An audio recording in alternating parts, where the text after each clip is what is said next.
जीवन में उतारने योग्य कुछ बातें, आदर्श क्रियाएं भाई जी की बात बता रहे हैं।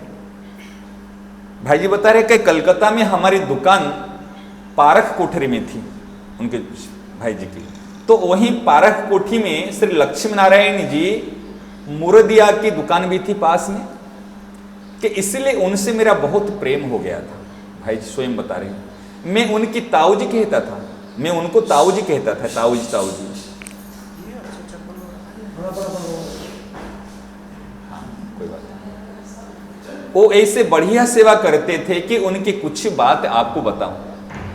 माने भाई जी बता रहे, वो जो हमारे ताऊ जी इतने बढ़िया सेवा करते थे, उस सेवा क्या है मैं उनकी कुछ बात बता रहा हूं।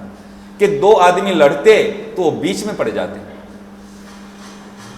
अगर दो आदमी लड़ते वो बीच में पड़ जाते, कि अपने आप ही बीच में पड़ जाते, पर परवाह न करते कि लड़ने वाला हमें क्या कहेंगे, हमें गाली देंगे या पीट देंगे, और उनको गाली देते तो खड़े खड़े सुनते रहते। जब कोई गाली कहां तक देगा, गालियों का कोश समाप्त हो जाता तो बोलते बोल बोल कर चुप हो जाता। शब्दकोश में शब्द अगर पूरा हो जाए तो कहां से शब्द लाएगा। तो जितने गालियां उनके पास में है, वो सारी गाली कोश से गालियां देते देते गाली कोश पूरा हो जाता, फिर वो अपने आप चुपचाप चुप हो जाता। कि बोलते बोलो और कुछ बोलो, बोलना है बोलो, बस मैं सुनने के लिए बैठा। तो एक आदमी खिंच गया, बीच में पड़ गए तो एक आदमी खिंच गया, और उसने कहा लक्ष्मी नारायण तुम ऐसे दुष्ट हो कि संसार में तुम्हारी कहीं खोज नहीं रहेगी। वो हंसने लगे, तो इतना दुष्ट है और हम लड़ते तो बीच में पड़ जाता, कोई भी लड़ता है तो तेरे को संसार में कहीं पर भी तेरी खोज नहीं रहेगी। वो लक्ष्मी नारायण जी हंसने लगे और बोले भाई तुमने आशीर्वाद तो बहुत अच्छा दिया तुमने आशीर्वाद तो बहुत अच्छा दिया, पर हमारे कर्म ऐसे नहीं दिखते कि हमारी धरती पर खोज ना रहे। मैं ऐसे कोई कर्म अच्छा कर्म नहीं किया हूं जो हमारे धरती पर खोज ना रहे। हाँ यह तो सब हो, यह तो तब हो जब हम मुक्त हो जाए। जब मुक्त हो जाएंगे तब कोई खोज नहीं रहो, परंतु जो ऐसे में कर्म किया हूं फिर धरती पर आ सकता, फिर खोज रहेगी। माने अपने उनको हर बात को पॉजिटिव में ले जाओ बुद्धि के द्वारा। ऐसे गाय खाए उन्होंने कहे ना, तो संत लोग नाराज हो गए, क्या आपकी पत्नी कहती गाय खाए, जो खाए वो गाय खाए। तो कौन थे संत? कुबा जी। वो कहे कि महाराज मेरे पत्नी की गूढ़ भाषा है मेरी पत्नी बोलती है ना, पढ़ी लिखी ज्यादा है ना, वो साधारण भाषा में बात नहीं करती, ये बड़ी गूढ़ भाषा प्रयोग करती है। क्या गूढ़ भाषा क्या है?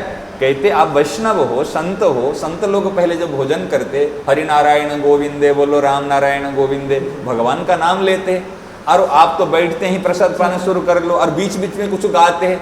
इसीलिए आप कहते हैं जो खाए गाय खाए, अर्थात तो कुछ खाते खाते समय कुछ गाना चाहिए, भगवान के गुणगान करना चाहिए। ऐसी बात ही है, हाँ ऐसी बात ही है, बात को बोल के ना।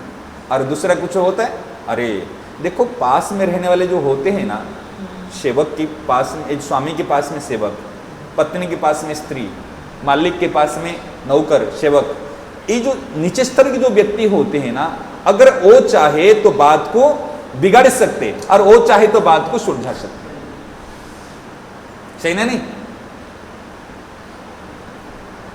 हमारे कहते मंत्री के हाथ में इतने पिए नहीं है जो उनके पिए के हाथ में है और पिए अगर बात, मंत्री अगर कुछ करेगा तो पिए की अनुसार करेगा। पति के हाथ में इतने नहीं है जो कि पत्नी के हाथ में। पत्नी चाहे तो आपको पलटा सकती, पत्नी चाहे तो घुमा सकती, पत्नी चाहे तो आपको सीधे रास्ता में ले सकती है। स्वामी के पास में सेवक को देखा, अगर वो सही है तो स्वामी को ठीक रास्ता, और वो गलत है कान भर भर के आपके देखा है, हमने देखा इस चीज को। वो कुछ नहीं कर सकते, उधर रबड़ स्टाम्प को कहीं पर लगा दो तो ये क्या करे आके, नहीं ये नहीं होना चाहिए, ये होना चाहिए। वो क्या करे, वो लेके वहां लगा दिया। सही ना? नहीं, आप देखते होंगे अगर 5 बात किसी के बारे में सुनोगे तो ऑटोमेटिक आपके दिमाग में आएगा तो फिर लेकर आए, लेकिन सही नहीं है। अगर उसी बात को उन्होंने कहने की तरीका से ठीक से कहा, सुचारू रूप से कहा, तो फिर काम हो जाएगा।